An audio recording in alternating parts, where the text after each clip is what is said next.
Hello, everyone. I'm Annie Gibbins, and you're listening to Memoirs of Successful Women, the podcast where you get to hear candid conversations with fascinating women from around the globe who share aspects of their business and life journey, how they measure their success, and what they have learnt along the way.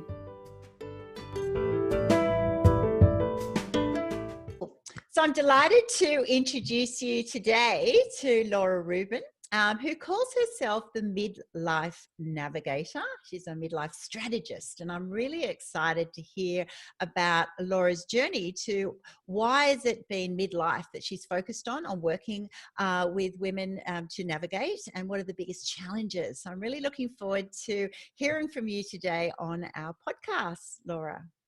Annie, I'm so excited to be here and really looking forward to sharing all about midlife and what it's all about and how to really rock it. I love that. I love that energy. And a woman who's in midlife herself, I'm all about getting excited about the opportunities that come with midlife. And so tell me a little bit about yourself. What has led you to become a midlife navigator? So, as I went through life, I ticked off all the boxes: college, career, marriage, children, home, nice car, all the things that society models that this is your perfect life. This is what everybody is aspiring for. And on the journey, I was also a serial entrepreneur. I create a business. I do it for about 3 years. I'd get bored. I'd go back to corporate. I'd go in and out and in and out. And at 40, I lost my job, and I looked back at all the things that I had done and all the things that I had. And I realized there was a pattern. Like I said, about every 3 years, I get bored. I'm doing things that I'm good at, yet something was missing. Didn't know what that was, but something was definitely missing. And really all I was doing was taking my existing skills and what I was good at and just moving it to a different location, hoping that would give me the spark. And I realized at 40 that I was still not finding the spark. And I had this little nagging feeling. And so I decided that it was time for me to go on a journey and really figure out what was important to me and who I was more than what I was good at. And so I just started on this journey. And the first part of the journey led me to becoming a personal trainer, which was completely different than anything that I'd done. I'd worked in corporate, bookkeeping, bills, CFO, all of those things, all behind the computer. And so when it was brought up to me and I really enjoyed fitness, that maybe I should look at becoming a personal trainer, completely different. I thought, okay, that's it. It's completely different. I really love to work out, and that's what I'm going to pursue. So I pursued it. I made it 5 years, and then that nagging feeling. And I'm like, no, this was completely different. What is it? But I realized after further examination that there were parts of it that I really liked. I loved the teaching part. I loved the sharing. I loved watching people have those aha moments and realize that they could transform their body, transform their lives, and start feeling better about themselves. So I took that information and then continued on my journey to think, what else is there for me? If I strip away all these labels, mom, wife, personal trainer, all of those things, who was I at my core? And that's really when the journey started, because the personal training was more like, I'm going to jump into it and see. But then after that, when I realized, okay, that wasn't quite it either, then it was time to really sit back and dive into who I was, which took some time and took me out of my comfort zone. What was the biggest stretch out of your comfort zone? I think you mentioned there that, who you are wasn't necessarily what you like. A lot of people go, but if I like it, isn't that who I am? So unpack that a little bit for me, and also share with me, well, what was your biggest stretch in that process? So for me, it definitely was deciding I'm not going back to what I'm good at, because that I knew what I was good at. I knew I could get a job doing what I was good at. I knew I could pay the bills, But I also knew that in three years in the personal training side, in 5 years, I'd get bored. And that, so for me, it was really taking the time and stepping back and realizing that what I was good at wasn't necessarily who I was. And then really stripping those away to where, what I knew of myself no longer, I said, okay, that doesn't apply anymore. That is not what I want to continue. So here I am sitting almost bare naked. Okay, what is it? What am I going to do? And then going on that journey to discover what that was. So just that first step of going, because there was a time that I was like, I should just go back to what I was doing. I'm good at it. I know I can get a job. I know I can just get clients. But it was like, no, I'm not going to do that, because I realize in 3 years I'm going to be in the same place, and I'm getting older now. And I am at a place where I want my last 40 years. I'm 56. I'm planning on 40. I want 40 more. I want my last 40 years to really count for me and for what I put out in the world. I think you've just struck on an issue that I know that the women I coach and mentor have that same issue. Once you strip back the many hats, those labels but I'm a mum, that's who I am, or I'm a wife, or I'm a businesswoman, I'm an entrepreneur, like those positions or titles, most people think that is who they are. And then when you strip that out back, and you've called it like being naked, right? It's so confronting to go, yeah, that's it. What if I actually don't like what's beneath? What if I don't know that? I don't know that person. Then that can be an extremely uncomfortable time, a vulnerable time, because you do feel totally exposed, and it's kind of like learning to know who your true self is. Why do you think it took you till you're 40? Why do you feel that those women that you now coach and mentor through this, why does it take us so long to get to this stage? I think in the 20s, it's all about the career. It's all about getting that job. It's all, our focus is there. In the 30s, lots of time, it's family time. Now it's family time. We reach 40, and a lot of times there are life changes. Maybe we've lost a job. Maybe we've gotten a divorce. Our children are leaving the home. And all of a sudden, we're ready to focus on us. And I think that that's just at that stage in our life, we're in a place where we're better able to focus on ourselves as well. We've done all the nurturing of everyone else. Now we want to nurture ourselves. And it's just kind of like, part of it has to do with our hormones. It's almost like the switch flips. And it's like, that's not enough anymore. That's not who I am. I want to find out who I really am. And I want to do something for me. I've spent all of this time doing something for everyone else, or what society modeled that we should, is the perfect life. And it's not work. It doesn't feel right. It's not enough for me. And I just think it takes that long, and it takes for us to have all those experiences that we are now wise enough to realize it's not enough. And I think we're at a place to actually accept that it's not enough, and maybe not feel so guilty about it that it's not. Yeah, definitely over the years. And I feel this a lot now. I don't feel guilty. I go, you know what, your self-care and understanding yourself is the biggest priority, because then it makes you a better person, more rounded, more calm, more happy, and then you get the best out of everything that you do. But it took me a long time to get to that stage. I used to think if I took time out, it was like I was guilty about that. I had this default thinking that I should be, caring for my kids, cleaning something, helping someone, studying some more, doing something, always doing.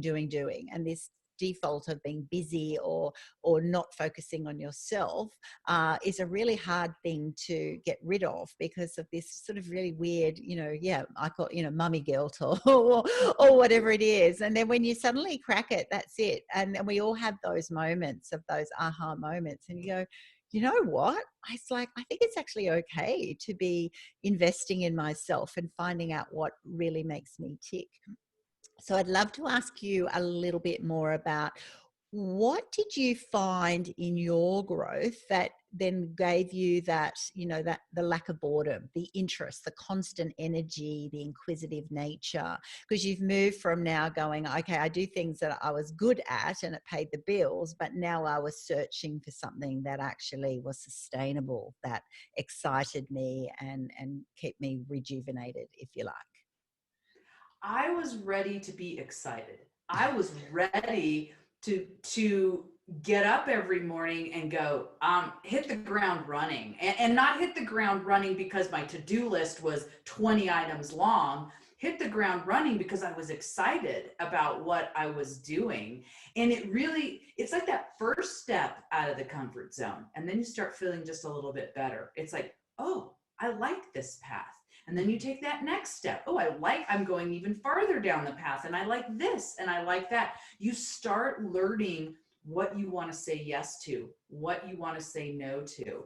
And it just, for me, it was the journey. And I realized it's not the end destination. The end destination is going to be awesome, but it's all the stuff that I'm learning and getting to do, getting off the hamster wheel, actually paying attention to what's going on around in my life, and enjoying when I go out in nature, enjoying my drive to the grocery store that I make all the time. I might notice something that I've never noticed before because I am finally stopping and paying attention and putting myself first. And it just, like I said, it's those small little steps, one thing at a time. And each little step gets you closer, and it makes you braver.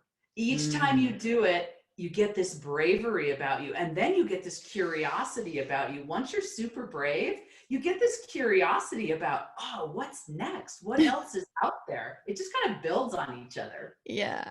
100%, 100%. I've got that curious nature, and that's it. Every time you step out and go, oh, well, I'll just try something. And then that's right. You call it, bravery, and it builds your confidence, that you just go, okay, well, that was good. And it was okay. I survived. I enjoyed it. What's next? What's next? And you go on this path of self-discovery and also mindfulness. I think you've tapped into that now, suddenly noticing things, even on your grocery run or whatever, that you can be out somewhere, instead of just doing and getting to the destination, you're actually stopping to explore and to celebrate what's in the journey. Exactly. I actually, I do this for myself, and I ask my clients to do this as well. Just an exercise in, when you drive to the grocery store, and I use that as an example, try to find one thing you've never noticed before. Actually make a point of going and getting off autopilot and and pay attention. And so it's a great exercise. If you do the same drive every time, try a different route to get to wherever you're going, or pay attention to something, just find something on that route that you've never noticed before. Yeah. 100%. And because there's so many things that we just do by default, aren't we? We're creatures of habit, and you don't even realize it, that you just, that's right, do the same, even exercising, do the same walks, or if you go to the beach, it's the same beach, that's right, mixing it up. And it's sort of weird that people go, I'm not uncomfortable, but they actually are, because they're defaulting to, something that's tried and tested. They know where to park, they know where it's going to go, they know the expectations, and it's in the unexpected moments that you grow the most. Do you agree? Yeah. I agree. And I think that you build that bravery muscle, which you alluded to. When you do the one thing and it goes well, then you're more likely to take that next risk, or do that next thing that you may be uncomfortable about, because you're building your confidence as you go, you're building your bravery, and you're succeeding. So you start taking bigger risks, or you step more out of your comfort zone. Yeah. So important. So please share with me, what are some examples of women that you've worked with who are going through those midlife struggles? What sort of issues did they have, and what were they able to overcome? So I've had women, six-figure incomes, that are unhappy with their job. And they're at a point where, when they're unhappy with their job at six figures, it's hard to change. And I don't advocate, okay, just quit and go find something to do. So we work through, actually, we don't even really focus on the job. We focus on them. What is important to you? What are the things that you like? So I had this gal, six-figure income, wasn't happy in her job. didn't know who she was. So we went back to the drawing board. We implemented self-care, physical, mental, spiritual. Then we worked on what are your strengths, what are your core values. And she started realizing who she was. And then she started understanding how could she bring who she was really to the job that she had so that she could enjoy it again. And it gave her a new perspective on this job. It gave her a new perspective and bravery to deal with her coworkers and her boss and really try to mold that job into more of what would satisfy her and make her happy. So that was a great transformation. And that didn't require her to quit and do something else. Yeah. So that was really exciting. I had another client when I started working with her. She just was so, everything was tainted with negative because she was so unhappy and dissatisfied. And then we went through that process of, again, stripping away everything and just giving her a grounding spot from which to grow. And I'd say in 3 weeks time, all of a sudden this person that I was talking to on the phone you could tell she just had a smile on her face and a skip in her step.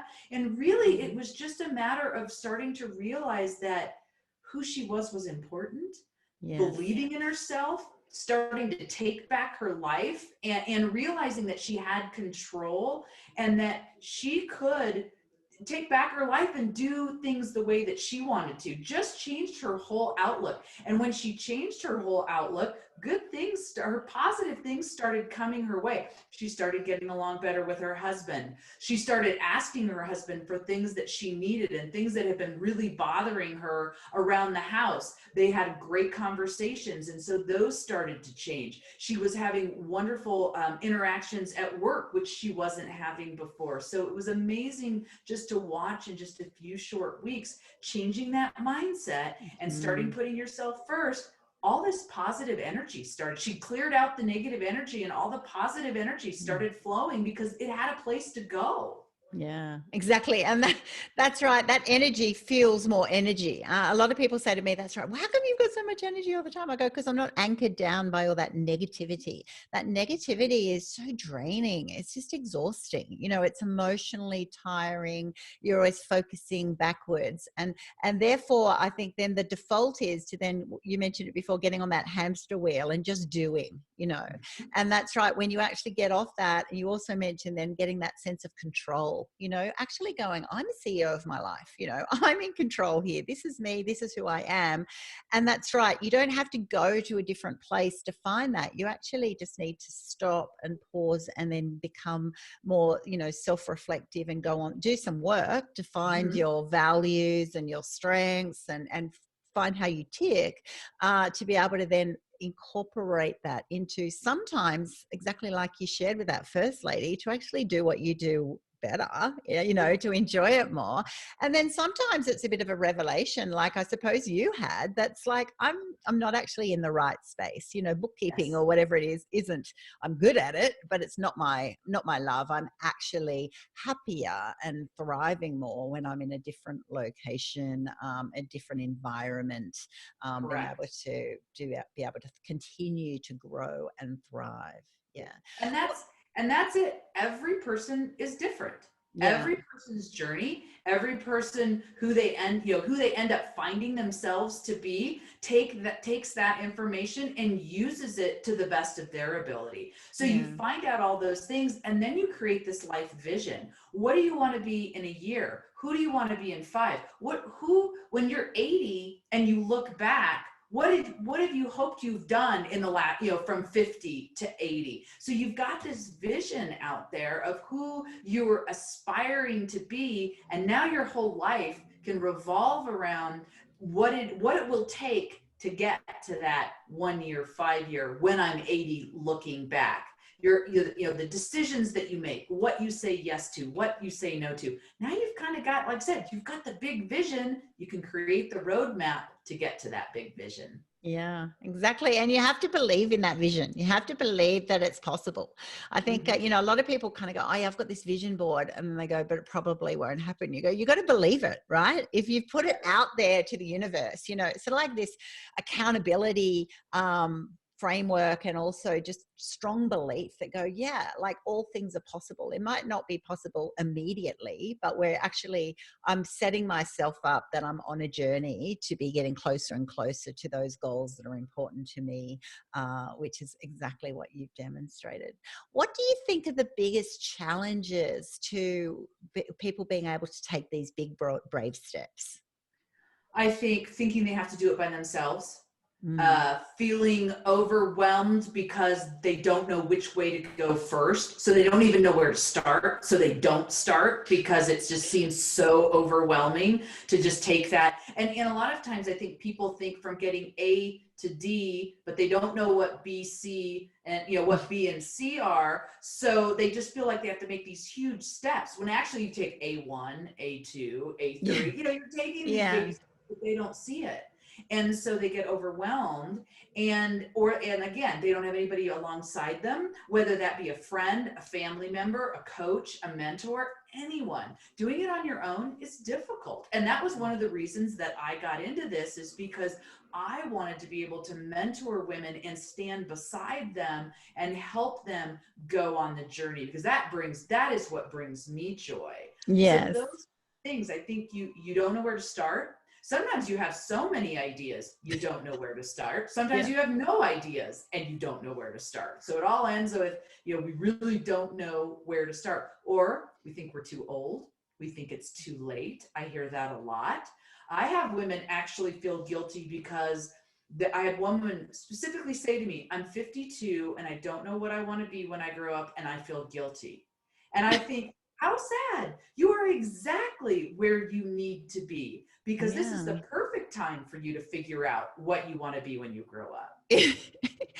Oh, absolutely. I've been working with a number of women now in exactly that same age group, which is my age group. I'm 52. I go, you're at the perfect age group to become an entrepreneur now. You have all this experience, so it's finding an area, or just going off and following your passion in a different way. It's never too late. In fact, that lifelong learning and experience, and now intuition, expertise in certain areas, there's so much that it makes it a perfect time in midlife to actually get equipped, get skilled, get supported, and then really start enjoying this time.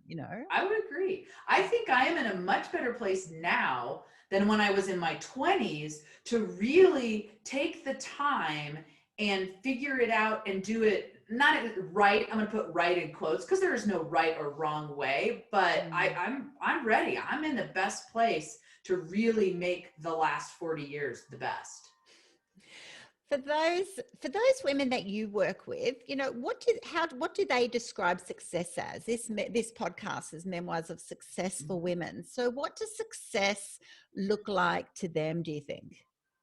For them, I think it means feeling comfortable in their own skin, not having that nagging feeling that something's missing. I really don't think it's a number. It's not a number in your bank account. For them, it's feeling whole. It's feeling like they're heard and seen and contributing, and a connection to family, friends, other women. Those are all the important things for women, I think, at this stage. And what does success feel like to you? So you're a So successful woman. What does it feel like? What do you go, yeah, I'm successful? What does that for feel me, like? it just means waking up and feeling comfortable in my own skin, and understanding that no matter what, I can do it. I've got the strength and the confidence and the bravery to handle whatever, just say, such as this COVID, which has turned everybody's life upside down, including my own. And yet I have the resilience and the wisdom to handle it, and I think handle it well. Mm. Great advice. And so how do you, at midlife, we've learned to become resilient, right? So what Yeah. about those women who go, yeah, well, that's all right for you. You're in your 50s now. You've learned a lot and you're tough. What about those women who are getting those first setbacks now in their 30s and 40s? What's your advice to them to develop that resilience and just to keep going in these challenging times?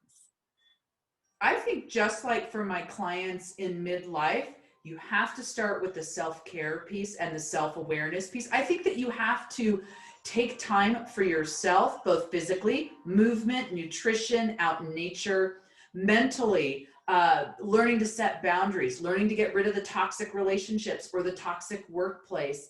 And then spiritually, meditation, journaling, going within. I think that is the foundation, no matter what age you are, to setting yourself up for success, whatever that looks like. Because because it means you're taking time for yourself, and you're a much stronger person when you come first in your life. Yes. You've mentioned before I've got obviously a strong love of fitness and health. How is that? How important is that? Do you feel? When people look at balance in their spiritual mindset, that sort of thing, the component of healthy lifestyle. How strong a focus do you think that should be? I think it should be super strong. And it does not mean that you have to go to a gym. It does not mean an exercise program. It means, to me, it's movement. It's walking, it's hiking, it's camping, it's swimming, it's playing tennis. It's whatever you enjoy, but it's getting out there, because when we move the energy. We move the negative energy, we increase our positive energy, and at the same time, we're burning fat, we're gaining muscle, we're increasing our heart rate and our heart strength. So it's got a lot of physical benefits, but I think it has a ton of mental benefits as well. Oh, yeah. And those natural endorphins that just kick in. It's Yes. just amazing, isn't it? So Yes. that's just changed my life, walking in nature over the last, 5 to 10 years. It's just the benefit. I used to think, oh, well, I don't have time to go out. And then now I come back, if I've done, even if it's, half an hour, 1 hour, 2 hour, a walk or hike, you come back and go, oh, it's the best decision. It's always the best decision. Yes. It's amazing how Yes. something can be like, oh, I don't know if I have the time. And then after you do it, you go, oh my gosh, best thing I did today was going for that walk. And that's it. It's that combination of being out, ideally, a little bit sort of remote in nature, but even just, yeah, that's right. Even moving, you don't have to be jogging and sweating. It's Right. just moving. And if you can take someone with you, it's that connection as well that we were talking about. So important. And just doing that. Yeah. Feeling your body, staying toned and being healthy. It's actually valuing it. I think it's got a strong connection to me for valuing your body, for the body that, and it's part of being comfortable in your own skin and going, okay, well, if I want to do all these things, I need to invest in Yes. myself as well. It's so Well, complicated. it was interesting in my personal training journey. I had this idea of what my ideal client would look like. 25, 35-year-old women, wanted to really work out because I love to strength train, that kind of thing. And if I didn't have all of my clients, who I absolutely love, 50 and over, all coming to me for health and well-being because they wanted to continue climbing that mountain, Yeah. skiing, doing all of those activities. So it was just like the first step in my journey to working with women in midlife, because every single one of my clients were 50 or older, and that was not planned. They just came to me that way, and I absolutely adore them. And so it just kind of, like I said, my journey started there and just led me into the actual coaching part of things. So tell me and the listeners about your coaching. How do people find you? What do you offer? How can they benefit from your type of service? You bet.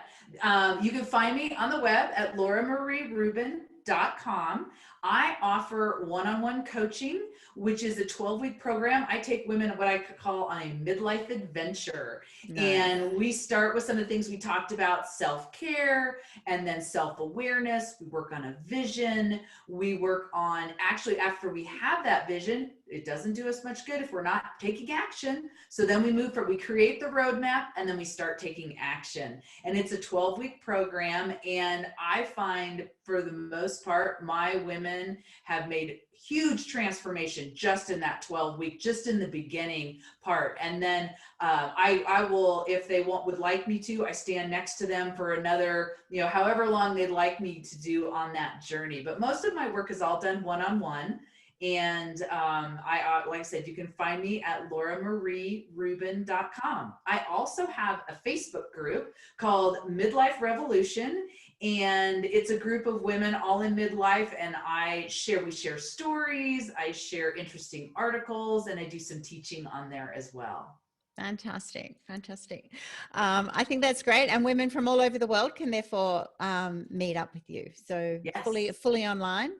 Yes, everything is online, and I love it. I love the opportunity that we're not, constrained by the city that I live in or the state that I live in. I can have clients from all over the country, and I love it. Yeah, it's great, isn't it? I know, that's right. I work in a global environment. It's just like the way you and I have met just online. Yes.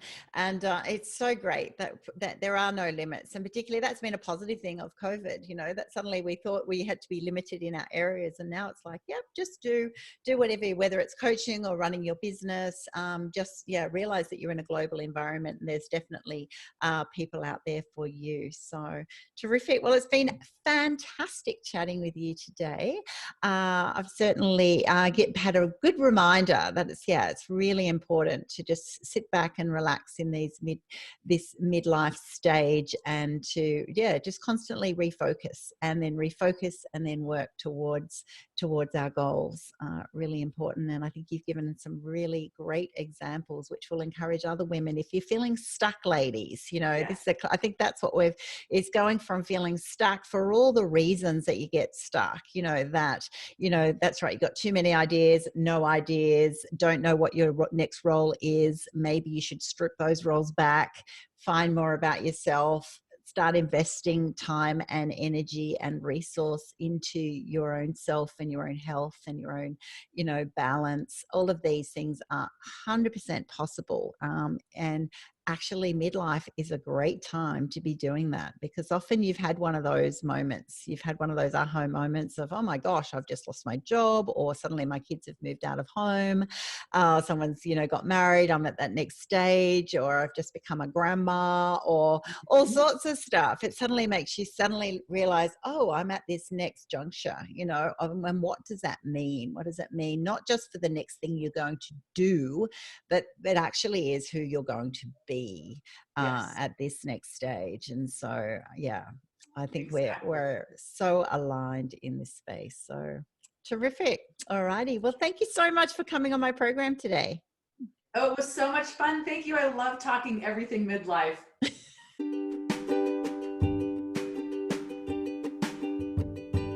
Thanks so much for listening to this episode of Memoirs of Successful Women. You can find me at anniegibbins.com, where you can download my free resources, get connected on social, and check out my online magic transformation program.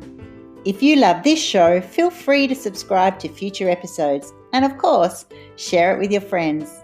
I'll see you again soon, and until then, happy podcasting.